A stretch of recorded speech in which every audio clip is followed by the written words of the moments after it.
بسم اللہ الرحمن الرحیم۔ سب سے پہلے سب مل کے درود شریف پڑھ لیتے ہیں۔ اللہم صلی علی محمد وعلی آل محمد کما صلیت علی ابراہیم وعلی آل ابراہیم انک حمید مجید۔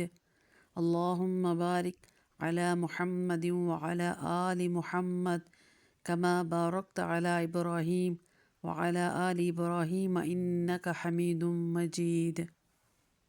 حضرت ابن عباس رضی اللہ تعالیٰ عنہ سے روایت ہے کہ یہ مسجد نبی صلی اللہ علیہ وآلہ وسلم میں معتکف تھے کہ ان کے پاس ایک آدمی نے آ کر سلام کیا اور بیٹھ گیا۔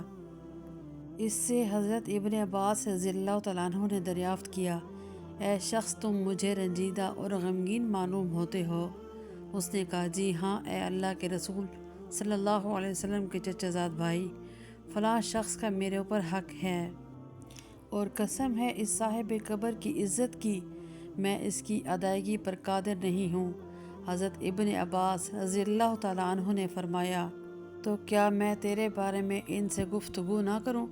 اس آدمی نے کہا کہ اگر آپ رضی اللہ تعالیٰ عنہ کو پسند ہو تو ایسا کر۔ راوی کہتے ہیں کہ حضرت ابن عباس رضی اللہ تعالیٰ عنہ نے جوتے پہنے اور اس کے بعد مسجد سے نکلے۔ اسی آدمی نے آپ سے عرض کیا کہ آپ اس چیز کو بھول گئے جس میں آپ تھے، یعنی اعتکاف کو؟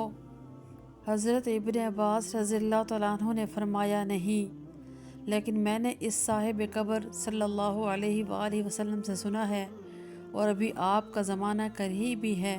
یہ کہتے ہوئے حضرت ابن عباس رضی اللہ تعالیٰ عنہ کی آنکھوں سے آنسو جاری ہو گئے اور فرمانے لگے کہ آپ صلی اللہ علیہ وآلہ وسلم نے فرمایا، جو شخص اپنے بھائی کی حاجت کے لیے چلا اور اس میں کوشش کی، اس کے لیے یہ بات 10 سال کے اعتکاف سے بہتر ہے، اور جس آدمی نے ایک روز اعتکاف اللہ کی رضا کے لیے کیا تو اللہ تعالیٰ اس شخص کے اور جہنم کے درمیان 3 خندقوں کا فاصلہ کر دے گا، جن میں سے ہر خندق کی وسعت اتنی ہوگی جتنا فاصلہ مشرق و مغرب میں ہے یا آسمان و زمین میں ہے۔